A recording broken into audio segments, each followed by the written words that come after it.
सरबराह PDM मौलाना फजलुर रहमान का कहना है कि एमक्यूएम को हमारे साथ शामिल होने में मजीद 1-2 दिन लग सकते हैं। तय हो गया कि हलीफ हुकूमत के साथ नहीं है।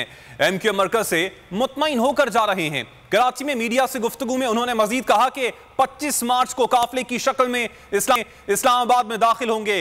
इमरान खान तन्हा हो चुके हैं, सर से पांव तक मुनकिर अपने आप को मारूफ कह रहे हैं। कौमी मूवमेंट के साथ हमारे मुज़ाकरात चलते रहे हैं। गुफ्तगू तो जैसे कि खालिद महमूद साहब ने खुद ही फरमाया कि हम आहंगी पाई जाती है। मैं कहता हूँ हम आहंगी नहीं, भरपूर हम आहंगी पाई जा रही है और मैं यहाँ से मुकम्मल तौर पर मुतमईन होकर जा रहा हूँ। ये और बात है कि एमक्यूएम को शायद एक आध दिन फॉर्मल ऐलान करने में लग जाए कि अब उनके हलीफ उनके साथ नहीं रहे, तो वो मुकम्मल तौर पर तन्हा हो चुका है। ताज्जुब मुझे इस बात पर है कि जो सरतापा मुनकर है वो अपने आप को मारूफ कह रहा है। 25 मार्च की शाम को मार्च के काफिले इस्लामाबाद में दाखिल होने की हिदायत दी। सब्सक्राइब करें और बेल दबाएं ताकि कोई खबर रह न जाए।